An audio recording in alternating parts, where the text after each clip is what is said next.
Il règne un silence étrange lorsque l'on se regarde dans le miroir après avoir pleuré en silence. Le visage est gonflé, rouge. Le regard, trouble. Mais ce qui stupéfie, ce n'est pas la fatigue en surface.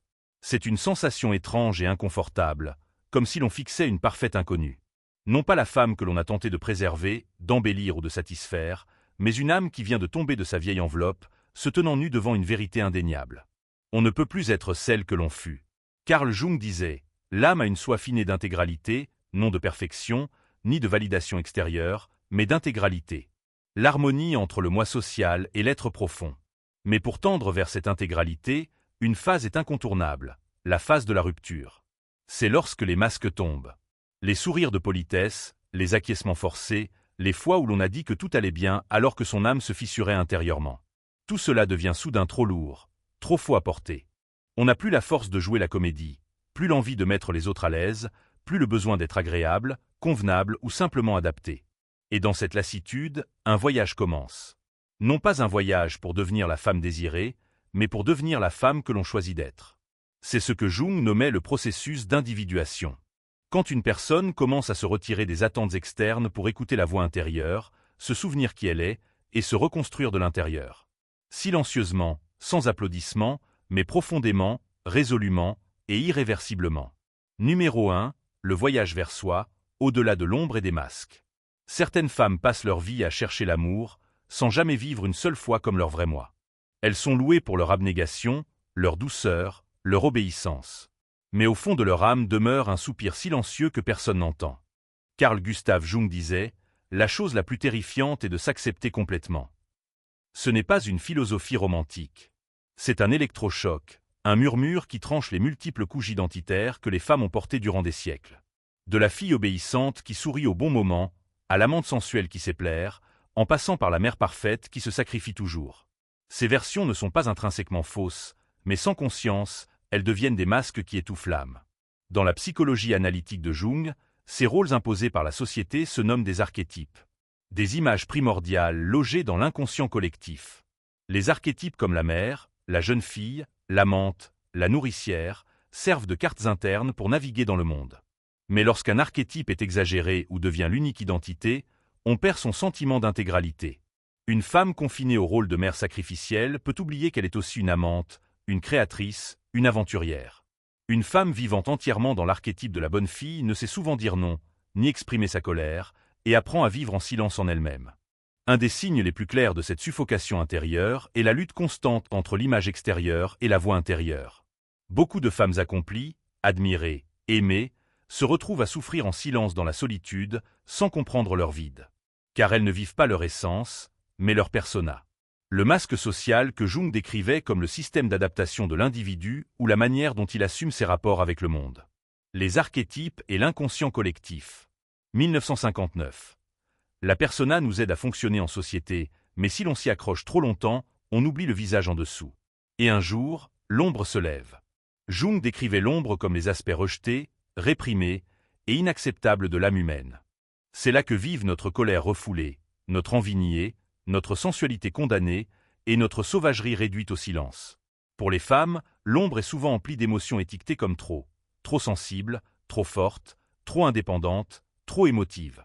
Pour être aimée, beaucoup apprennent à cacher leur obscurité jusqu'à ce qu'elle devienne trop grande, trop puissante et entre en éruption lors d'une crise. Cela peut se manifester par une dépression inexplicable, une tension intérieure dans une relation parfaite ou un effondrement après un succès éclatant. Car, comme Jung l'écrivait dans Psychologie et Alchimie, tant que vous ne rendez pas l'inconscient conscient, il dirigera votre vie et vous appellerez cela le destin. Quand l'ombre n'est pas reconnue, elle nous contrôle depuis les ténèbres. Le vrai voyage commence quand une femme ne craint plus son ombre, mais apprend à dialoguer avec elle. C'est alors qu'elle commence à s'autoriser à ressentir de la colère sans culpabilité, à reconnaître son désir sans honte, à dire non, à ne pas vouloir, à se retirer des rôles qu'elle croyait être son destin. Une femme en éveil psychologique traversera des jours de bouleversement où elle n'est plus qui elle était mais ne sait pas encore qui elle est. C'est l'entre-deux de la transformation où les masques tombent, les relations changent et le monde intérieur devient un chantier en chaos. Mais c'est aussi le moment où un nouveau soi commence à respirer. La vérité est que les ténèbres ne sont pas l'ennemi. Elles sont le guide. Jung disait « On ne devient pas lumineux en imaginant des figures de lumière, mais en rendant consciente l'obscurité. Collected Works of C.G. Jung Volume Padimra. C'est en marchant vers les endroits que nous craignons le plus, là où nous nous sentons indignes d'amour ou de trop, que nous déverrouillons notre intégralité. Et le miracle, c'est que lorsqu'une femme ose accepter son ombre, elle libère aussi une vraie force vitale. Air qui ne peut être apprise ou simulée. Je me souviens d'une femme qui m'a un jour confié. Elle était l'épouse parfaite. Toujours douce, toujours convenable, toujours priorisant les autres. Mais après un divorce soudain, elle a sombré dans la panique et entamé une thérapie. Durant ce processus, elle a fait face à une vérité douloureuse. Elle n'avait jamais vécu pour elle-même. Elle a appris à tenir un journal, à aller seule en forêt, à essayer la peinture, à crier, à pleurer. Et finalement, elle a dit « Je ne sais pas qui est cette femme, mais elle se sent plus vivante que jamais. » C'était son vrai soi, longtemps caché sous l'ombre, désormais libéré couche après couche. Quand une femme dépasse son ombre et ses masques, elle ne devient pas une meilleure version pour plaire aux autres. Elle ne devient pas une réplique d'un idéal archétypal. Elle devient elle-même. Désordonnée, complexe, parfois imprévisible, mais toujours vraie. Et cette vérité, une fois vécue, émet une énergie que son entourage perçoit. Une présence magnétique innommable. Non pas parce qu'elle est parfaite, mais parce qu'elle est honnête jusqu'à la moelle. Dans le monde actuel où les images sont méticuleusement éditées, les émotions standardisées et les femmes constamment dictées sur leur comportement, ce voyage de confrontation à l'ombre, de retrait des masques et de choix de soi n'est rien de moins que révolutionnaire. Une femme qui ose marcher dans son obscurité pour reconquérir sa lumière transforme non seulement sa vie, mais aussi le monde autour d'elle. Et c'est peut-être le genre de femme dont tout le monde veut s'approcher. Non parce qu'elle cherche à être aimée, mais parce qu'elle a choisi d'aimer la vérité de qui elle est. Numéro 2, l'instant de l'éveil, de la souffrance à la renaissance. Et puis, lorsque les masques sont tombés, lorsque l'ombre n'est plus évitée mais regardée droit dans les yeux, la femme franchit un nouveau seuil, non pas de paix, mais de ruine de l'ancien moi qui s'effondre lentement. C'est une phase que Jung n'a jamais édulcorée car le processus d'individuation ne commence pas par le confort. Il commence par une crise.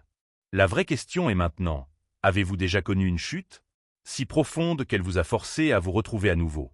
Pour beaucoup de femmes, la renaissance commence par un choc psychologique qui semble vouloir les détruire. Un divorce inattendu, un adieu froid après des années d'efforts, une trahison amicale, ou plus silencieusement, un matin où l'on se réveille sans trouver une seule raison de se lever. Ce qui semblait n'être que des sentiments touchent la racine où chaque rôle, chaque attente, chaque habitude semble soudain vide. Dans cet instant de perte où tous les supports externes s'effondrent, le moi le plus profond commence à parler. Comme Jung l'écrivait dans Présent et Avenir, l'individu qui souhaite une réponse au problème du mal a besoin avant tout de la connaissance de soi. Dans les ténèbres, la douleur et le mal résident l'opportunité cachée de se comprendre. Peut-être avez-vous été dans cette pièce sombre où personne n'appelle, où le silence s'étire si longtemps que l'on commence à entendre son âme. Vous pensez être seul. Mais en vérité, vous rencontrez quelqu'un d'important qui a été oublié. Vous. Dans la philosophie de Jung, c'est le point de départ de ce qu'il nommait l'alchimie intérieure. Non pas l'évitement de la douleur, mais la transformation de la douleur en éveil. Tout comme l'alchimie classique transforme le plomb en or, l'alchimie intérieure transforme l'effondrement en force, les blessures en portent vers l'âme. Une femme a un jour écrit à l'émission pour partager qu'elle avait vécu une vie convenable, mari, enfant, emploi stable, et une famille fière d'elle. Mais un matin, après le départ des enfants pour l'école et de son mari pour le travail, elle s'est assise à la table du petit déjeuner et a éclaté en sanglots. Sans raison spécifique. Elle ressentait juste un vide si effrayant qu'elle en tremblait. Peu après, elle sombra dans une dépression profonde. Mais au lieu de prendre des médicaments et de retourner à la normale, elle se mit à écrire. Elle notait ses sentiments cachés, ses rêves enterrés, les fois où elle avait dit oui alors qu'elle voulait crier non. Et en lisant Jung, elle tomba sur cette phrase « Il n'y a pas d'accès à la conscience sans douleur ». Aspects psychologiques de la personnalité. Elle pleura à nouveau car pour la première fois, sa douleur était autorisée à exister. Si vous lisez ceci et que votre cœur se serre, si vous traversez quelque chose et demandez pourquoi moi, alors peut-être que ce n'est pas votre effondrement. Peut-être est-ce votre commencement. Dans le système de Jung, l'âme ne reste pas endormie éternellement. À un moment, elle se lèvera et exigera de vivre pleinement, et souvent, elle choisit de s'éveiller par le contact de la douleur. Ce qui est fascinant, c'est que Jung n'encourageait jamais les gens à tourner rapidement la page ou à rester positif. Il croyait que la vraie transformation arrive lorsque l'on reste avec soi-même à travers le chaos, à travers les décombres. Car la chose la plus terrifiante est de s'accepter complètement. Problème de l'âme moderne. Se faire face dans son moment de plus grande faiblesse n'est pas une défaite. C'est la porte vers le pouvoir intérieur. Une femme éveillée n'est pas toujours forte. C'est quelqu'un qui sait ce que signifie tomber. Elle s'est recroquevillée sans que personne n'appelle. Elle a demandé de l'aide et n'a reçu que le silence. Elle a tant aimé les autres qu'elle s'est perdue. Mais dans ces nuits invisibles, elle renaît des décombres. Non par la rage, mais avec un engagement tranquille. À partir de maintenant, je ne m'abandonnerai plus jamais. Vous souvenez-vous d'un moment dans votre vie où vous pensiez avoir touché le fond, et pourtant, vous vous êtes relevé? Ce n'était pas un accident. C'était l'alchimie sacrée que Jung décrivait. La transformation qui commence non par le déni ou l'illusion, mais par l'acceptation de la vérité. Dans le noir, dans la solitude, dans la confusion, votre âme apprend à dire « Je suis à moi ». Il est ironique de constater combien croit qu'une femme attractive est celle qui ne s'effondre jamais, ne pleure jamais, ne montre jamais de faiblesse. Mais celles qui se sont brisées, qui ont osé s'asseoir seules avec leur douleur, possèdent une énergie guérisseuse qui ne peut être simulée. Elles ne parlent pas avec des mots. Elles parlent par leur présence. Aucune persuasion n'est nécessaire, aucun effort pour impressionner car leur âme a été fondue et reformée de l'intérieur. Et comme Jung l'écrivait, le privilège d'une vie est de devenir qui vous êtes véritablement. L'être volume 2. Le plus grand cadeau de la vie n'est pas d'être aimé. C'est de devenir soi-même. Si vous êtes maintenant dans la zone grise où l'ancien s'est effondré et où le nouveau ne s'est pas encore formé, ne cherchez pas précipitamment une sortie. Restez, ressentez, écrivez, criez si nécessaire. Comme un alchimiste maître à son fourneau, vous forgez votre vrai soi. Et dans ce feu rougeoyant, une femme est en train de naître. Non pas d'idéaux, mais de cendres. Vous êtes si proche. Vous ne le voyez peut-être pas encore, mais quelque chose en vous est en train de bouger. Ce n'est pas la fin. C'est le commencement du miracle. Numéro 3, l'émergence de la femme intégrée, l'archétype du féminin entier. Après la tempête, alors que les cendres couvent encore dans sa poitrine, quelque chose d'étrange commence à se produire. Cette femme ne cherche plus de sauvetage. Elle n'espère plus que quelqu'un vienne la tirer de l'abîme. Elle n'écrit plus de longs messages pour retenir des relations brisées. Elle commence à faire quelque chose qui semblait autrefois impossible, elle reste avec elle-même. Ce n'est pas une décision dramatique, mais un changement silencieux et profond, un mouvement de l'intérieur, comme si l'âme avait cessé de supplier et avait commencé à parler de sa voix. Avez-vous déjà ressenti cela? Un matin où vous vous moquez de ce que pensent les autres, et où vous voulez simplement être honnête avec votre cœur. C'est le moment où une femme commence à s'élever de l'intérieur en tant que nouveau tout, une version d'elle-même qui ne vit plus pour plaire, mais pour rester fidèle à son essence. Jung appelait cela la transition de la persona, le moi social, vers le soi, le centre de l'âme. Quand une femme se débarrasse des couches fausses et retourne à son noyau, elle n'est plus le produit de l'attente. Elle est un être souverain, n'ayant plus besoin d'être aimée pour se sentir digne. Elle devient l'amour à travers sa manière d'exister. Une femme comme celle-ci n'a pas besoin de forcer sa force. Elle n'a pas besoin de prouver quoi que ce soit. Elle sait quand parler et quand se taire. Elle peut être douce sans être faible, ferme sans être cruelle. Car elle a fait la paix avec sa lumière et son ombre. Non plus fragmentée, non plus en guerre avec elle-même. Dans le monde de Jung, elle vit dans un état d'intégration psychique, une union de l'âme. Et c'est ce qui lui donne un magnétisme tranquille que personne ne peut définir, mais que tout le monde ressent. Les concepts jungiens de l'anima et de l'animus sont particulièrement importants pour comprendre cette transformation. Selon lui, à l'intérieur de chaque âme vit un opposé intérieur. Les hommes portent l'archétype féminin, anima, tandis que les femmes portent le masculin, animus. Quand une femme n'a pas maturé son animus, elle cherche souvent des hommes pour compenser un manque de direction, d'autonomie ou de force. Elle peut tomber dans des relations inégales où l'autre devient un sauveur, un guide ou celui qui la fait se sentir valable. Mais lorsque l'animus est intégré, elle n'a plus besoin d'un père ou d'un héros. Elle cherche un partenaire égal. Dans les recherches sur la phénoménologie du soi, Jung écrivait « L'animus correspond au logo paternel tout comme l'anima correspond à l'héros maternel ». Cela signifie que lorsqu'une femme développe son animus, elle se connecte non seulement à la raison, aux limites et à la direction, mais apprend aussi à penser par elle-même, à prendre des décisions, à tracer sa route. Elle n'a plus besoin que quelqu'un la sauve de ses émotions. Elle a appris à rester en elle et à agir non pas à partir de la douleur, mais de la conscience. J'ai rencontré une femme comme ça après de nombreuses années dans un mariage où elle devait se réduire pour préserver la paix. Elle a finalement choisi de partir non pas parce qu'elle détestait son mari, mais parce qu'elle ne voulait plus se trahir. Quand je lui ai demandé ce qui lui avait donné la force, elle a simplement dit « J'ai été avec moi-même assez longtemps pour ne plus vouloir m'abandonner ». C'est le signe d'un animus mature. Pas bruyant, pas combatif, juste une clarté si profonde que personne ne peut l'ébranler. Si vous êtes sur ce chemin, vous pouvez sentir que tout autour de vous change. Les gens qui semblaient proches peuvent maintenant sembler distants. Les relations qui semblaient essentielles paraissent maintenant superficielles. Ne paniquez pas. Cela ne signifie pas que vous avez tort.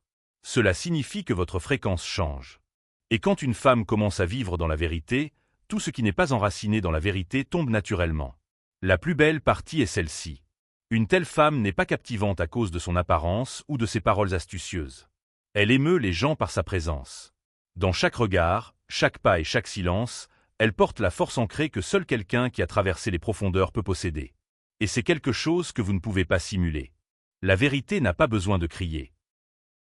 Elle rayonne en silence dans la manière dont vous vous accordez de l'espace, et à partir de là, accordez de l'espace aux autres. Jung disait, l'intégralité ne s'obtient pas en coupant une partie de son être, mais par l'intégration des contraires. Aspects psicológicos de la personalité. Une femme entière n'est pas quelqu'un qui a supprimé ses faiblesses ou qui ne garde que les parties acceptables. C'est quelqu'un qui a appris à se tenir avec sa tendresse et sa férocité, son désir et sa paix. Et à cause de cela, elle ne vit plus pour être choisie. Elle vit parce qu'elle s'est choisie. Ressentez-vous quelque chose changer en vous? Peut-être que ce n'est pas encore clair. Mais s'il y a une partie de vous qui a cessé d'essayer de plaire, qui ne demande plus la permission d'exister, sachez que la femme entière en vous est en train de s'élever, non pas de la perfection, mais de l'honnêteté radicale. Non pas pour être aimée, mais parce qu'elle a choisi de s'aimer elle-même. Et c'est peut-être le genre de femme dont tout le monde a envie de s'approcher. Non pas parce qu'elle a besoin d'eux, mais parce qu'elle est devenue elle-même et que cela suffit.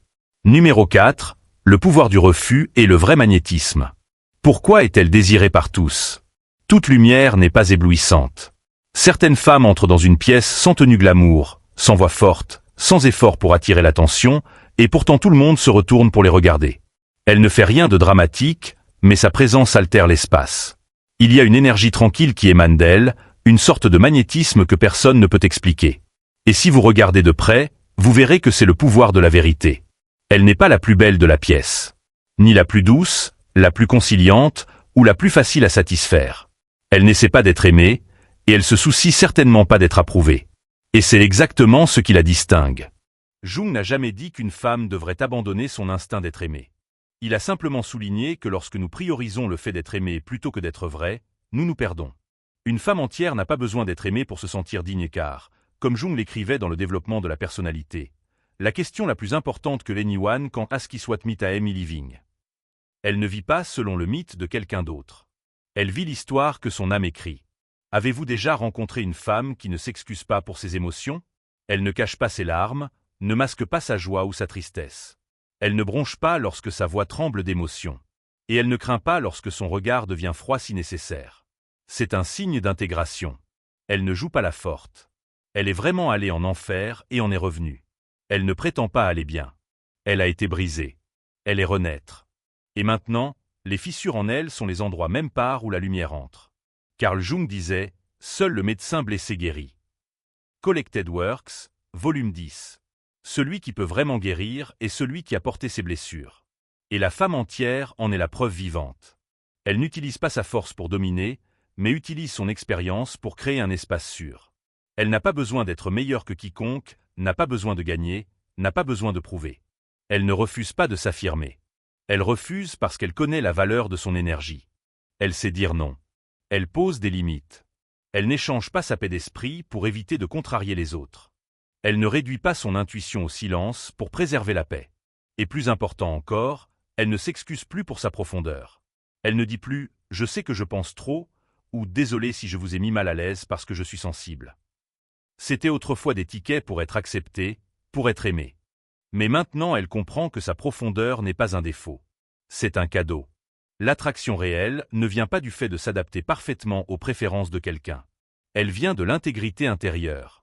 Quand une femme devient la gardienne de ses limites, l'univers commence à se réarranger autour d'elle. Ceux qui l'exploitaient se retrouvent exclus. Les relations autrefois maintenues par le people-pleasing commencent à s'estomper. Mais en retour, elle commence à attirer ceux qui ont aussi parcouru leur chemin. Ceux avec de la profondeur, de l'honnêteté et une volonté de se montrer pleinement. Si vous apprenez à dire non, si vos mains tremblent encore en vous exerçant à poser des limites, alors vous vous rapprochez beaucoup de vous-même et vous devenez dangereuse de la plus belle des manières. Dangereuse pour les systèmes qui exigeaient votre petitesse, dangereuse pour les types d'amour qui demandaient votre permission d'exister. Et par-dessus tout, vous devenez irrésistiblement magnétique d'une manière que personne ne peut simuler. Jung écrivait dans Ma vie, votre vision ne deviendra claire que lorsque vous pourrez regarder dans votre propre cœur. Celui qui regarde dehors rêve. Celui qui regarde à l'intérieur s'éveille. La clarté ne vient pas du regard des autres. Elle vient du courage de regarder à l'intérieur et de ne pas détourner le regard. La femme qui est désirée par tous ne court après le regard de personne. Elle a choisi de se faire face et de rester. Et vous, si vous êtes sur ce chemin, sachez ceci. Chaque fois que vous dites non quand vous pensez non, chaque fois que vous arrêtez de vous excuser pour vos émotions honnêtes, chaque fois que vous vous retenez de chercher à plaire, vous devenez cette femme. Tout le monde ne comprendra pas. Tout le monde n'aimera pas ça, mais votre énergie atteindra ceux qui sont destinés à la ressentir. Et une fois que vous êtes honnête avec vous-même, le magnétisme que vous rayonnerez n'aura besoin d'aucune explication. Numéro 5. Restructurer sa vie et sa vision du monde. Le magnétisme d'une femme honnête ne réside pas seulement dans la beauté tranquille qu'elle porte, mais dans le changement silencieux qui opère dans son monde. Car quand une femme ose poser des limites, ose rejeter ce qui ne correspond plus à sa vérité, ce qui suit n'est pas seulement le respect des autres. C'est une restructuration complète. Ses relations, sa manière de vivre, et plus profondément encore, les systèmes de croyances qu'elle tenait pour absolus commencent tous à se transformer. Avez-vous déjà senti qu'une fois que vous commencez à vivre authentiquement, le monde entier autour de vous commence à changer? Au début, ce changement ne fait pas du bien. Il est souvent douloureux. Des gens autrefois proches peuvent commencer à s'éloigner. Des relations qui signifiaient tout semblent soudain superficielles. Les amis arrêtent d'appeler comme avant. La famille peut dire « tu as changé ». Et ils ont raison, mais pas dans le sens où ils le pensent. La perte est réelle. Jung comprenait cela profondément. Dans Présent et Avenir, il écrivait « Se reposer dans la zone de confort de l'opinion collective, c'est esquiver l'appel de l'individuation. Quand vous commencez le chemin de l'individuation, vous n'appartenez plus au collectif dont vous venez car votre âme vous appelle vers un nouvel endroit où l'honnêteté importe plus que l'intégration. » Je me souviens d'une invitée qui a un jour partagé dans l'émission qu'après avoir quitté une relation de 12 ans, elle avait l'impression de venir de marcher dans un désert vide. Non seulement elle avait perdu son partenaire, mais elle s'était aussi éloignée des amis communs, de sa belle famille et des routines qui avaient autrefois défini sa vie. Mais dans ce désert, elle a commencé à entendre des choses qu'elle n'avait jamais entendues auparavant, sa voix intérieure. « Je n'ai plus peur du silence. » dit-elle, car pour la première fois, je me suis entendue. Et étrangement, quand vous arrêtez d'essayer de retenir ce qui ne convient plus, vous commencez à attirer ce qui convient vraiment. Pas des amitiés superficielles, pas des gens pour lesquels vous devez vous contorsionner, mais des êtres alignés avec l'âme. D'autres femmes sont sur le même chemin de retour vers elles-mêmes. Elles ne rivalisent pas. Elles n'essaient pas de gagner. Elles ne se précipitent pas pour offrir des conseils creux. Elles écoutent. Elles se présentent. Elles pleurent avec vous sans honte et elles célèbrent quand vous osez dire votre vérité. Jung appelait ce phénomène la synchronicité, la manière mystérieuse dont l'univers se réarrange pour correspondre à votre fréquence intérieure. Quand vous vous transformez de l'intérieur, votre ancienne vision du monde commence à s'effondrer. Vous arrêtez de croire que tout doit être logiquement compris pour être valide. L'intuition s'aiguise. Vous rêvez plus et vos rêves cessent d'être un non-sens chaotique. Ils deviennent des symboles, des messages. Jung croyait que les rêves étaient la petite porte cachée dans le sanctuaire le plus profond et le plus intime de l'âme. L'homme et ses symboles. Une femme en plein éveil commence à réaliser que la sagesse n'est pas de tout savoir. C'est apprendre à écouter ce qu'elle ne comprend pas encore. Elle écoute les rêves, son corps, les émotions étranges qui surgissent quand elle entre dans une pièce ou entend une certaine mélodie. Et de là, elle commence à vivre par une boussole interne, pas par un emploi du temps externe. Alors qu'elle va plus loin, elle commence à reconnaître les archétypes qui bougent en elle. Quand elle se sent créativement vivante, passionnée et sensuellement ancrée, peut-être que l'archétype de l'amante s'active. Quand elle aspire à nourrir et soutenir les autres, la mère parle. Quand elle se sent attirée par la solitude et la contemplation, se retirant de la foule. C'est la femme sage qui la guide. Ces archétypes ne sont plus des moules auxquels se conformer, mais des langages vivants qui l'aident à se comprendre et à naviguer sur son chemin. Avez-vous l'impression de ne plus vouloir expliquer vos changements? Vous sentez-vous commencer à faire confiance à une intuition que vous autrefois rejetiez? Si oui, vous êtes très proche du cœur de la transformation. N'ayez pas peur si les anciennes connexions ne vous comprennent pas. Ne paniquez pas si vous ne vous sentez plus chez vous dans des endroits autrefois familiers. L'ennui que vous ressentez pour l'ancien est un signe que vous entrez dans quelque chose de plus réel. Jung disait, « Nous ne pouvons changer quoi que ce soit à moins de l'accepter. » La condamnation ne libère pas, elle opprime. Collected Works. Volume 14.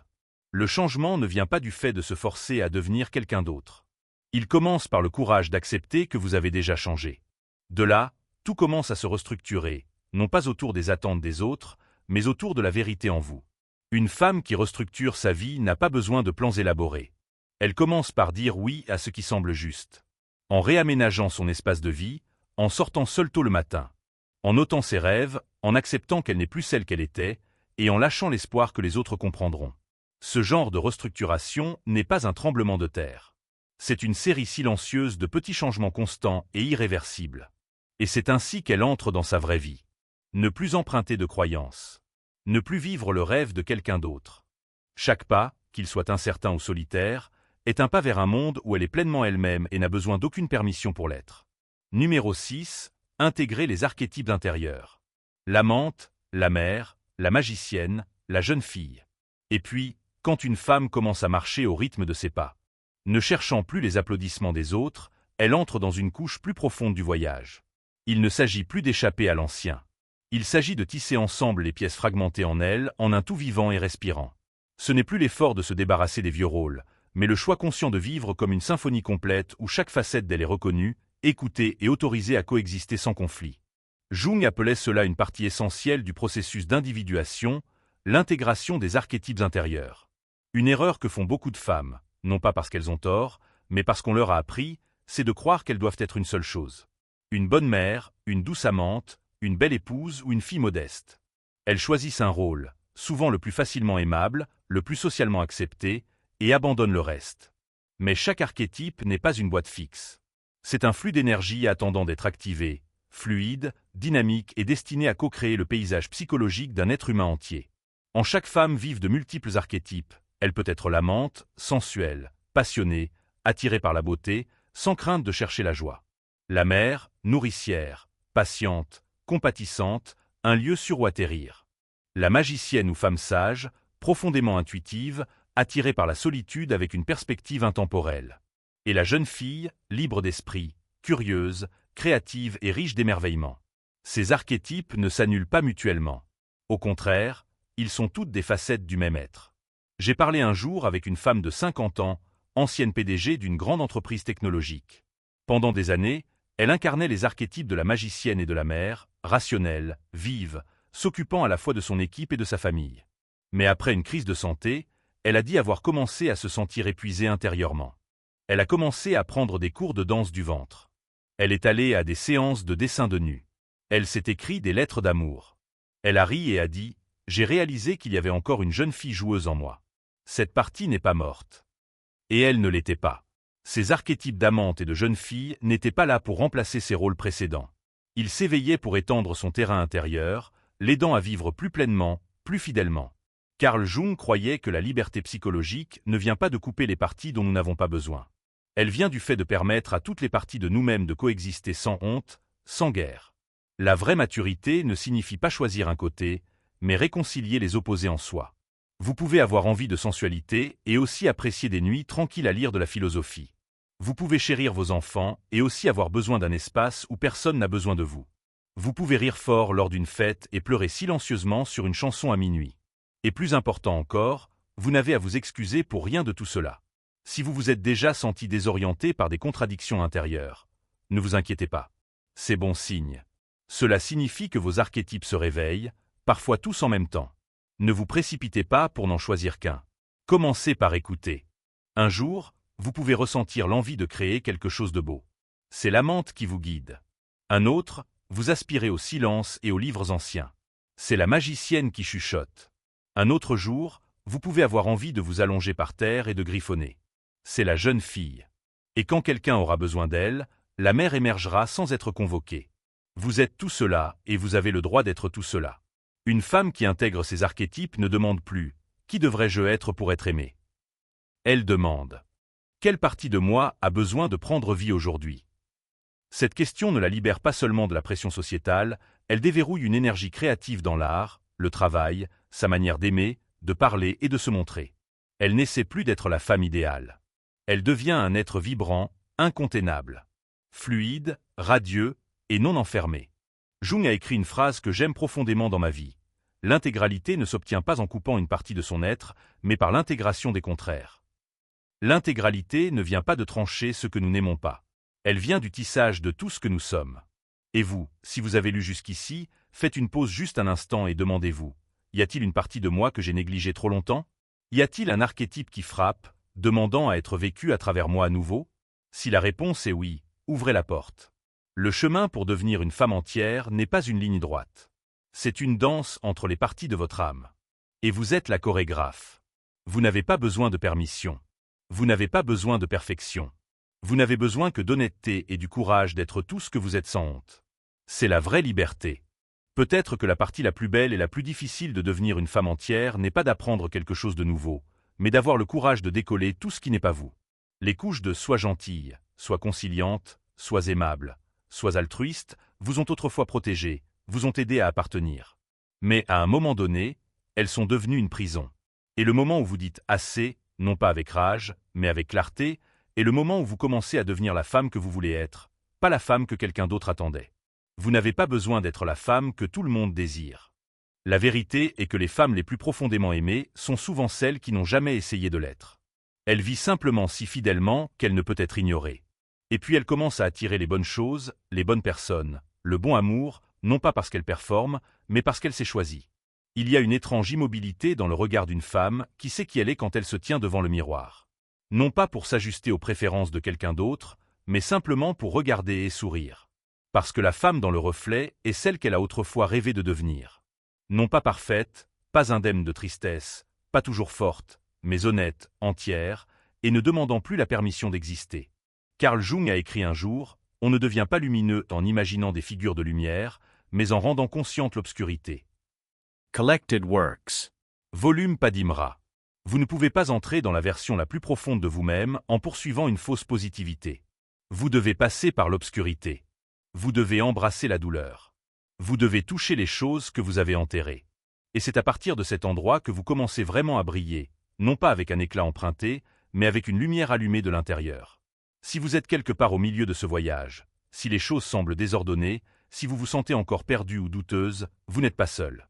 Nous sommes une génération de femmes qui s'éveillent ensemble, qui déposent ensemble de vieux fardeaux. Nous nous choisissons non pas par peur, mais par amour.